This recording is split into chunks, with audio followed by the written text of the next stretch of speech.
Hello बच्चों इस video में हम सीखेंगे ऑस्मोटिक प्रेशर। देखिए बहुत ही छोटा कंसेप्ट है और प्लस इसका भी क्वेश्चन काफ़ी इंपॉर्टेंट है। मेरे 2012 में एग्ज़ाम में यही क्वेश्चन आया था। प्रोटीन की जगह कुछ और था लेकिन मोलर मास ही फाइंड करना था। सिर्फ एक छोटा सा फॉर्मूला है और कंसेप्ट बहुत ईजी है। चलिए सीखते हैं।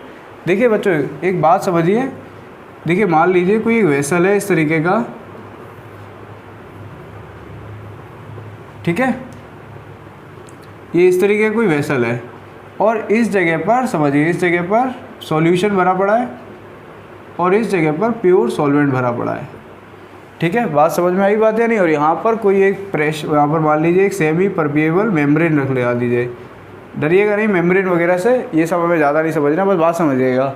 इसका मतलब होता है कि यहाँ की चीज़ इधर पास नहीं हो सकती है, ठीक है ना। इधर के मॉलिक्यूल जो होंगे सॉल्वेंट के वो इधर पास नहीं होंगे।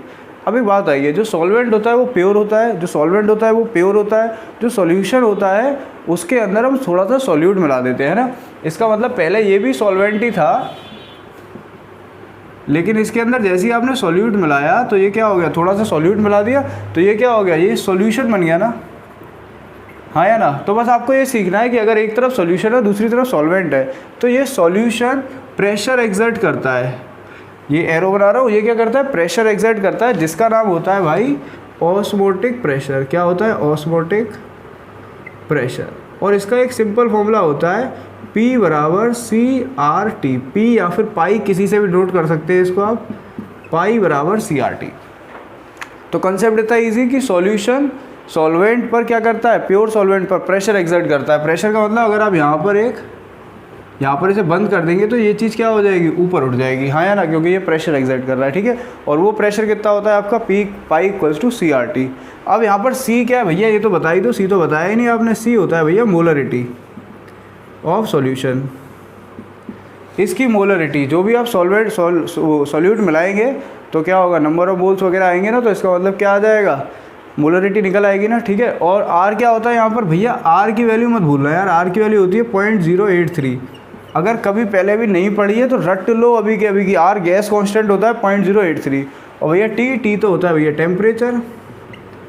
और टेम्परेचर में एक चीज़ याद कर लेना यार कि ये केल्विन में यूज़ करना है। टेम्परेचर डिग्री सेल्सियस में नहीं यूज़ करना है, किसमें, केल्विन में। चलो तो क्वेश्चन करते हैं इसको। 200 centimetre cube of aqueous solution. इसका मतलब जो हमारा सॉल्यूशन है, सॉल्यूशन इसका वॉल्यूम ही तो है। वॉल्यूम कितना है, 200 सेंटीमीटर क्यूब, ठीक है। Contains 1.26 gram of protein. इसके अंदर हमने क्या डाल दिया, प्रोटीन डाल दिया। प्रोटीन का मास कितना है, गिवन मास कितना हो जाएगा, मास एम से नोट कर दे रहे हैं 1.26 ग्राम। इतनी चीज़ समझ में आ गई। अब क्या कह रहा है, the osmotic pressure of solution at 300 degree kelvin. तो इसका मतलब टेम्परेचर आपके पास कितना है, 300 केल्विन। ये चीज़ भी समझ आ गई होगी, ठीक है। अब आगे समझिए क्या है, इस फाउंड टू बी 2.57 इंटू 10⁻³ बार। 2.57 10⁻³ बार। तो यहाँ पर T, यहाँ पर प्रेशर, ये प्रेशर आपको दे रखा है। ये ऑस्मोटिक प्रेशर क्या है, इस फाउंड टू बी दे रखा है ना। तो ऑस्मोटिक प्रेशर मतलब पाई की वैल्यू आपको दे रखी है 2.57 10⁻³ बार। अब हमको फाइंड क्या करना है, हमको फाइंड करना है मोलर मास। इसका मोलर मास फाइंड करना है प्रोटीन का। तो देखिए सीधे फॉर्मूला यूज़ करेंगे आप, पाई इक्वल्स टू CRT। पाई की जगह क्या रखेंगे, जो भी ऑस्मोटिक प्रेशर है कितना है, 2.57 इंटू 10⁻³ बराबर C कितना है आपका, C क्या होती है, मोलरिटी। मोलरिटी का मतलब क्या होता है, मोलरिटी का मतलब क्या होता है, C होती है मोलरिटी। क्या होता है, नंबर ऑफ मोल्स अपॉन क्या होता है, volume of solution in litre, याद है। तो नंबर ऑफ मोल्स क्या हो जाएंगे आपके, मोल्स।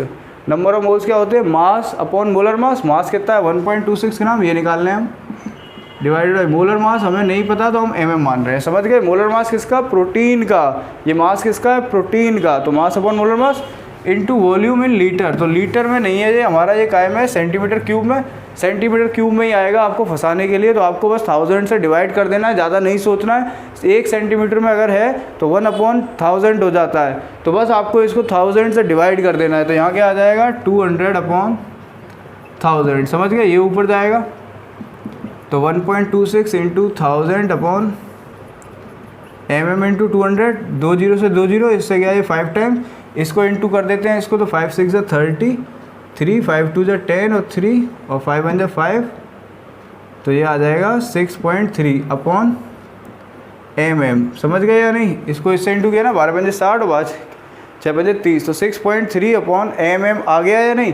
तो यहाँ पर c की वैल्यू आपकी रख दी 6.3 अपॉन mm इंटू आर की वैल्यू देखो यार नहीं मिलेगी, आर की वैल्यू आपको नहीं मिलने वाली। तो आर की वैल्यू आपको याद करके जानी है कि आर बराबर 0.83 होता है, 0.083, ठीक है।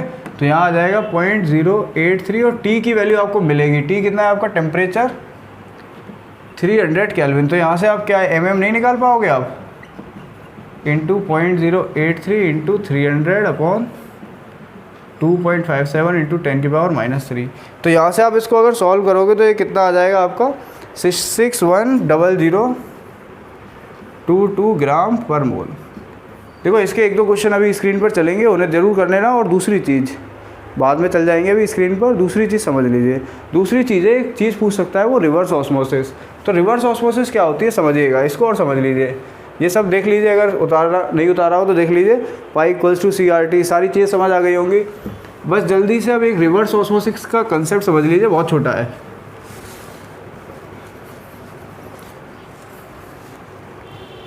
देखो जो रिवर्स ऑस्मोसिस क्या होता है कि यहाँ से ऑस्मोसिस क्या होता है, ऑस्मोसिस का मतलब होता है, ऑस्मोसिस होता है कि प्रेशर, सॉरी ऑस्मोसिस का मतलब होता है flow of solution in solvent with pressure. इसका मतलब देखो, वैसे डेफिनेशन तो आप NCERT से देख लेना 1 मिनट में। Flow of solution in solvent with pressure, solution क्या होगा, ये सॉल्यूशन प्रेशर इसको एक्सर्ट करेगा, तो इसका मतलब सॉल्यूशन इस तरफ फ्लो होना चाहता है या नहीं। तो इस चीज़ को हम, इस तरफ होने वाली चीज़ को हम बोलते हैं ऑस्मोसिस, ठीक है। अब मुझे एक बात बताओ, आप ही बता सकते हो क्या कि इस ऑस्मोसिस को अगर रोकना हो, इस ऑस्मोसिस को रोकना हो तो उसको हम बोलेंगे रिवर्स ऑस्मोसिस। ऑस्मोसिस मतलब होता है कि सॉल्यूशन फ्लो हो रहा है कहाँ पर, सॉल्वेंट में। रिवर्स ऑस्मोसिस इसका उल्टा कि सॉल्वेंट फ्लो होगा काय में, सॉल्यूशन में। तो ये कब होगा, ये तब होगा जब आप यहाँ पर एक एक्सटर्नल प्रेशर अप्लाई करेंगे। यहाँ करेंगे आप एक्सटर्नल प्रेशर अप्लाई कर देंगे, किससे ज़्यादा, ये जो प्रेशर आप एक्सर्ट कर रहे हो P एक्सटर्नल मान लो, तो P एक्सटर्नल ग्रेटर देन होना चाहिए किससे, P पाई बराबर CRT से।